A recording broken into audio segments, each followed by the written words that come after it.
بسم اللہ الرحمن الرحیم۔ السلام علیکم، آپ دیکھ رہے ہیں نسو انفو۔ بہلول رانا اور سوالی۔ ایک دن بہلول رانا مسجد کے باہر ایک درخت کے سائے میں بیٹھے علم و حکمت کی باتیں سوچ رہے تھے۔ ان کے چہرے پر سکون اور آنکھوں میں معرفت کی روشنی تھی۔ اچانک ایک غریب سوالی ان کے قریب آیا۔ کپڑے پرانے اور چہرے پر غربت کا اثر نمایاں تھا۔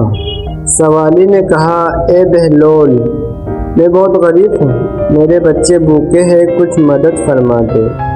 بہلول رانا نے سوالی کی طرف غور سے دیکھا اور فرمایا، اے شخص، کیا تم واقعی غریب ہو؟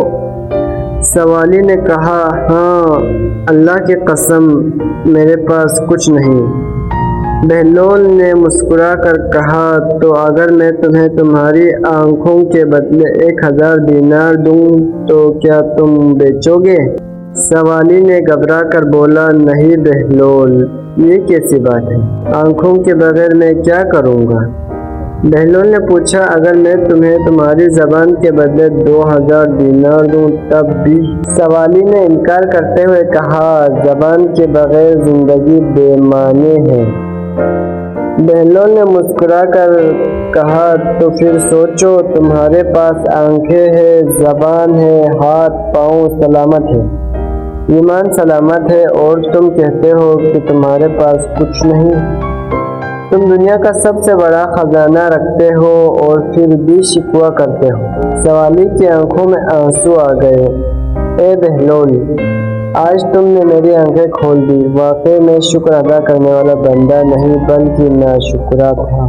بہلول نے فرمایا، اللہ تعالیٰ شکر گزاروں کو پسند کرتا ہے۔ جب ہم اپنے پاس موجود نعمتوں کی قدر کریں تو اللہ تعالیٰ مزید نعمتیں عطا کرتا ہے۔ یہ کہانی ہمیں یہ سکھاتی ہے کہ ہم اکثر اپنی نعمتوں کو نظر انداز کر کے صرف کمیوں پر نظر رکھتے ہیں۔ حقیقی شکر گزاری یہی ہے کہ ہم اپنی صحت، ایمان، عقل اور موجودہ نعمتوں پر شکر ادا کریں اور صبر سے کام لیں۔ اگر آپ کو ہماری یہ کہانی اچھی لگے تو ویڈیو کو لائک کریں، چینل کو سبسکرائب کریں اور کمنٹ کرنا نہ بھولیں۔